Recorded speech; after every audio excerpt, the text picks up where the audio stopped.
Reviews. Today, I'm going to be reviewing Extremely Wicked, Shockingly Evil, and Vile. Whew, that is a long name, but it has a history because this movie is about Ted Bundy, one of history's most infamous psycho serial killers, and the movie mostly focuses on the trial of Ted Bundy and his relationship with, at the time, girlfriend Liz. I saw the trailer and I was really excited about this movie. I don't know if my warm, fuzzy exterior might fool you, but I'm actually a pretty dark and twisted person, and I love psycho killers and serial killers and true crime. I love documentaries about homicidal maniacs. It's like a hobby of mine. And Ted Bundy is one of those killers that I followed very closely and have researched a lot and read so much about him, watched so many documentaries about him.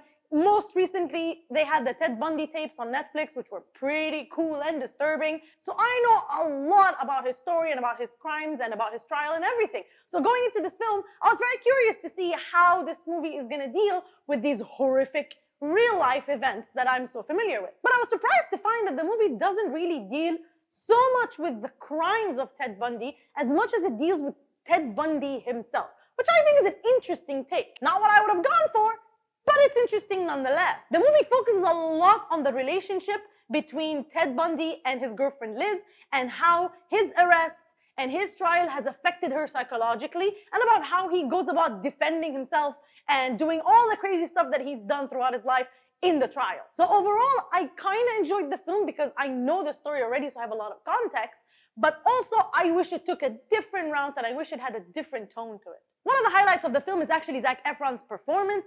This guy is a good actor. I don't think he gets enough credit, and I think he's a little underrated in Hollywood at the moment because he's actually really good. And he does an amazing job as Ted Bundy. He completely personifies him. Again, I've watched a lot of Ted Bundy documentaries and I've seen him talk a lot, and I think Zac Efron nails it. He brings the enigma that is so blatant about him, his charm, and also this sense of a deep, dark secret. It's very complex, and I thought he did a great job. Lily Collins also does a great job here as Liz. She portrays how much the events that happen with Ted Bundy suffocate and destroy her, and her emotional turmoil is very well represented, and it made me think about her, because watching the documentaries and everything, I never thought about Liz. I always wondered, like, how was he in a relationship with a woman while he was doing everything that he was doing? But I never thought about her and how this affected her.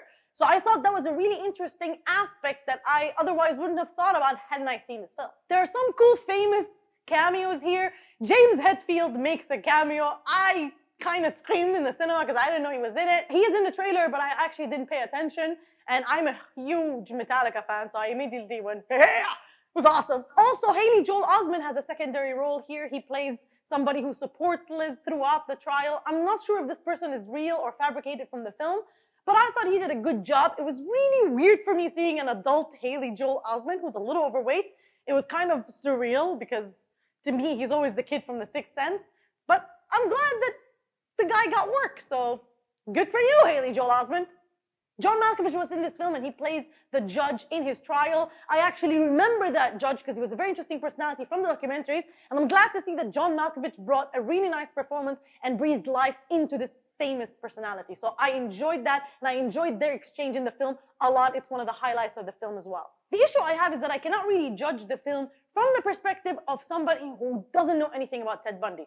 I think that if you don't know anything about Ted Bundy, you will sympathize with him a little bit more than you should. Look, this guy is a monster. He's done some things I cannot say on camera. He's killed a lot of women, and it's absolutely insane just how dark and twisted he actually is. And the film does not dive into that side of him at all, which I found a little strange and a little disappointing, to be honest, because you want to see that side of him to contrast the charming, gentle side of him that the media and his girlfriend and people at court see. And I also feel like the film kind of downplays the violence and the murder and just how bad he actually was. I don't want to spoil. It's not like they paint him as an angel. They don't.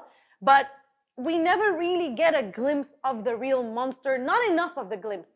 We don't see what he's done. They don't really delve that much into the actual crimes. So you have to adjust your expectations watching the film. If you think you're going to see a David Fincher Seven style movie about like a serial killer who's committing crimes. That's not what you're gonna see. It's more of a drama, and the film's tone is a little bit uneven as well. It goes from being a little funky sometimes and a little absurd, and then it becomes serious and melodramatic, and it like switches between these tones in a very imbalanced way. So it's a little emotionally confusing, I would say.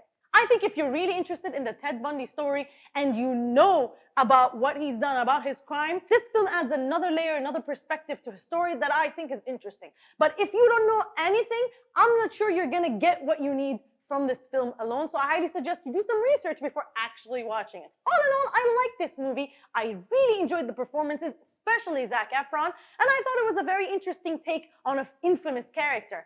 Did it have a bit of wasted potential? Yes, but generally it was an enjoyable experience for me, and I'm gonna give it a 7 out of 10. So, have you seen Extremely Wicked? What did you think about it? Do you agree with me? Let me know in the comment section, and as always, like, share, and subscribe, and don't forget to ask me what you'd like me to review for you next. See ya!